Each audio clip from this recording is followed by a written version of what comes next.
வணக்கம். இந்த வீடியோல கருமாரியம்மனோட பேருக்கு என்ன அர்த்தம்னு பார்க்கலாம் வாங்க. கருமாரியம்மான்னு சொல்லிட்டாலே திருவேற்காட்டு கருமாரியம்மா தான் முக்கியமான தெய்வம்.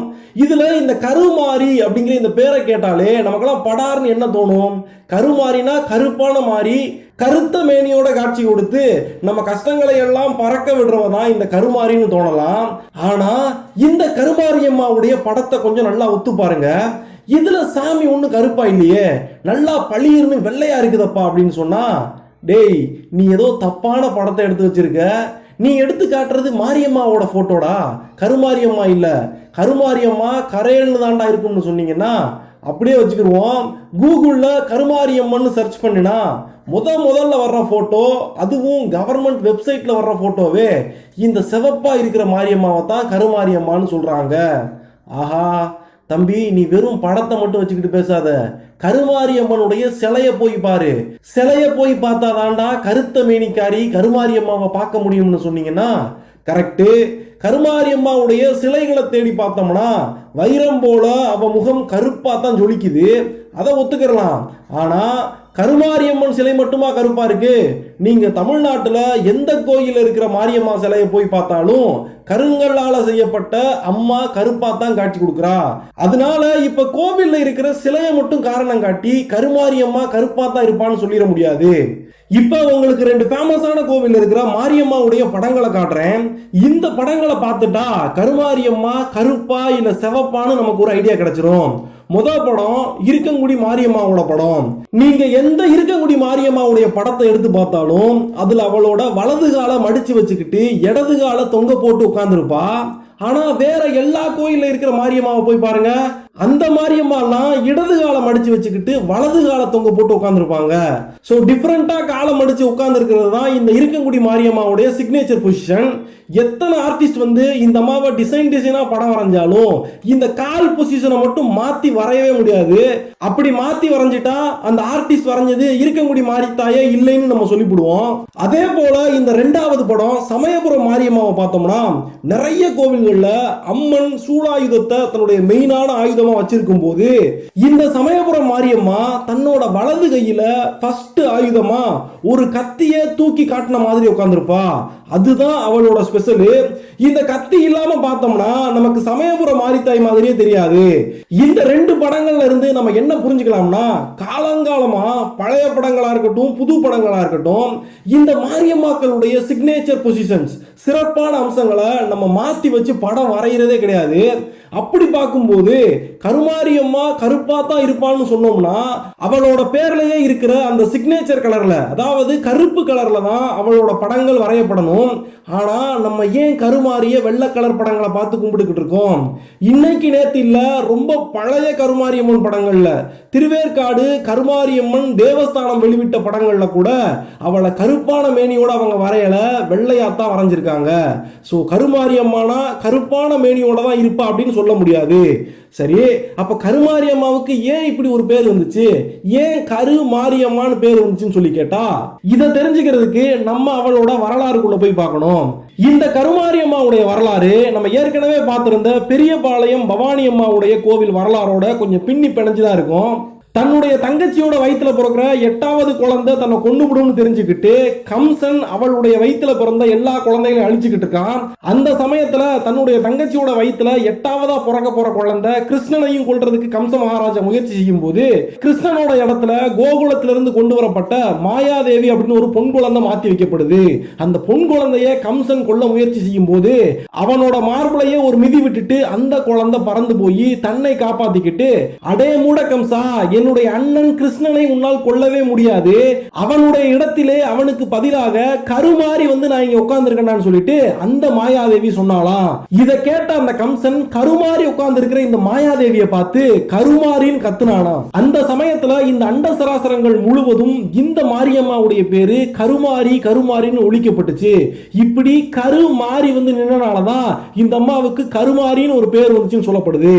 இப்படி கம்சன் கிட்ட இருந்து தப்பிச்சு வந்த இந்த மாயாதேவி ஒரு கருநாகமாக ஒரு புத்துக்குள்ள குடியிருந்தான்னு சொல்லப்படுது. அந்த கருநாகத்தின் பேர் வழியாகவும் இவளுக்கு கருமாரின்னு பேர் வந்திருக்கலாம்னு சொல்லப்படுது. ஏய், என்னையா என்னமோ சொல்றீங்க? கருநாகமா கருமாரியா? சரி, நீங்க இந்த கிருஷ்ணன் கதையில வர்ற மாயாதேவியை தான் யாரும் பார்த்திருக்க முடியாது. இப்போ ஒரு கருநாகம்னு சொல்லிட்டு இருக்கீங்களே, அந்த கருநாகத்தையாவது யாராவது பார்த்திருக்காங்களா?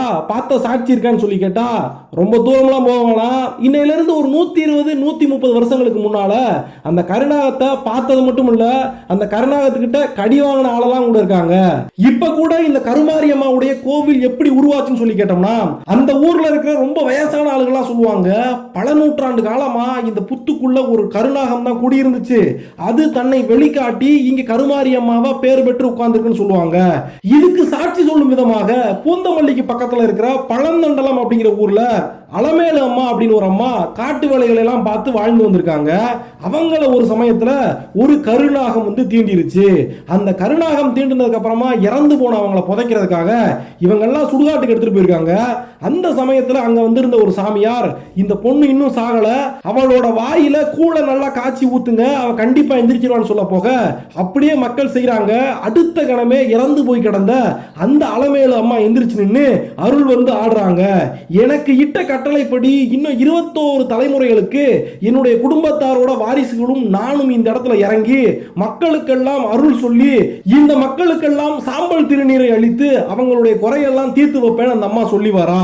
அதே போல இந்த திருவேற்காட்டுல கருமாரியம்மாவுக்கு எப்படி கோவில் கட்டப்பட்டுச்சு அப்படின்னு சொல்லி பார்த்தோம்னா, ஒரு மிகப்பெரிய பணக்காரர் சித்துக்காடு வையாபுரி முதலியார் அப்படிங்கிறவரு, அவருடைய மனைவி கண்ணம்மாள் அப்படிங்கிறவங்க ரொம்ப நோய்வாய்ப்பட்டு இறக்கும் தருவாயில் இருக்கும்போது இந்த முதலியார் தன்னுடைய மனைவியை கூப்பிட்டு வந்து இந்த அலமேலு அம்மான்னு சொல்லி கருநாகம் தீண்டி மறுபடியும் உயிர் பெற்று எந்திரிச்சு வந்தாங்க பாத்தீங்களா, அந்த அம்மாவுடைய 3வது தலைமுறையில வந்திருக்கிற தம்பு சுவாமி அப்படிங்கிறவர்கிட்ட கூட்டு வந்து தன்னுடைய மனைவியை காட்டுறாரு. அந்த சாமி தன்னுடைய கையில வச்சிருந்த ஒரு பெரம்பை வச்சு அந்த நோய்வாய்ப்பட்ட அந்த கண்ணம்மாவை தொடுறாரு. அதுக்கப்புறமா தன்னுடைய கையால எலுமிச்சங்கனியையும் சாம்பலையும் எடுத்து கொடுத்து அந்த அம்மாவுக்கு கொடுக்க போக கொஞ்ச நாளைக்கு அப்புறமா அந்த அம்மாவுடைய உயிர் காப்பாற்றப்படுது. அவங்களுடைய நோயிலிருந்து அவங்க குணமாகறாங்க. அதனால சந்தோஷப்பட்டு போன அந்த பணக்காரர் தன்னுடைய நிலத்தையே கொண்டு வந்து இந்த கருமாரியம்மாவுக்கு கோவில் கட்டி கும்பிடுறதுக்கு கொடுத்தாருன்னு சொல்லப்படுது. இப்படி கொடுக்கப்பட்ட அந்த நிலத்தோட ரெஜிஸ்ட்ரேஷன் பூந்தமல்லி துணைப்பதிவாளர் அலுவலகத்துல 1937 வருஷத்துல பத்திரம் பண்ணப்பட்டுச்சுன்னு சொல்லப்படுது. இப்படியாக இந்த கருநாகம்னு சொல்லப்படக்கூடிய கதை பொய் கதை கிடையாது, உண்மையான கதை. இந்த கருமாரியம்மாவுடைய அருள் பெற்ற அந்த சந்ததிகள் இன்னும் காலங்காலமா குறி சொல்லி வந்துகிட்டு இருக்காங்க. அடுத்து இந்த கருமாரியம்மாவுடைய பேருக்கு இன்னும் பல காரணங்கள் சொல்லப்படுது. அதுல ஒரு காரணம் என்னன்னு சொல்லி பார்த்தா, மாரினா மழைன்னு சொல்லுவாங்க. அதுபோல கருமையான நிறத்தை கொண்ட இந்த மேகங்களால் பொழியக்கூடிய மழை போல நமக்கெல்லாம் அருளை வாரி வாரி வழங்கக்கூடியவள் தான் இந்த கருமாரி. அதனாலதான் அவளுக்கு இப்படி ஒரு பேர் வந்துச்சுன்னு சொல்லப்படுது. இன்னும் சில கதைகள் என்ன சொல்லப்படுதுன்னா, ஒரு சமயத்துல சூரிய தேவர் சக்தி தேவியை அவமதிச்சிடறாரு. அதனால சூரிய தேவனுக்கே சாபத்தை போட்டு சூரியனுடைய அந்த பிரகாசத்தை எல்லாம் சக்தி தேவி குறைச்சு விட்டுறா. இந்த உலகமே இருள் சூழ்ந்து போய் கிடக்குது. அதுக்கப்புறமா சூரிய தேவன் சக்தி தேவியை மீண்டும் விரும்பி வேண்டி வந்து கும்பிடும் போது தன்னுடைய கோபத்தை தணிச்சுக்கிட்டு இந்த உலகத்தினுடைய கருமையை எல்லாம் மாற்ற வேண்டி மறுபடியும் சூரிய தேவனுக்கு அந்த பிரகாசத்தை கொடுத்தாலாம் இந்த சக்தி தேவி. இப்படி கருமையை மாற்றிவிட்டு மீண்டும் பொலிவை கொடுத்த இந்த தேவிய கருமாரின்னு சொல்லி கும்பிடுறாங்களாம். இன்னும் சில பேர் என்ன சொல்றாங்கன்னா, புத்துல இருந்து சுயம்புவாக தானாக உதிச்சு வந்ததுனால இந்த தாய்க்கு கருவுல எதுலையுமே உருவாகாம தானாக வந்த மாதிரி கருமாரி அப்படின்னு ஒரு பேர் வந்துச்சுன்னு சொல்லப்படுது. இப்படியாக கருமாரி அம்மனுடைய பேருக்கு எத்தனையோ அர்த்தங்கள் சொல்லப்படுது. ஆனா நீ என்னதான் சொல்லியா, கருமாரின்னு சொல்லிட்டா அந்த கருத்த மேனியோட இருக்கிற அந்த அம்மாவை என் மனசுக்குள்ள நினைச்சுக்கிட்டா தான் எனக்கு சந்தோஷமா இருக்கு, அப்படி கும்பிட்டா தான் எனக்கு பிடிக்குதுன்னு சொன்னீங்கன்னா தாராளமா கும்பிடுங்க.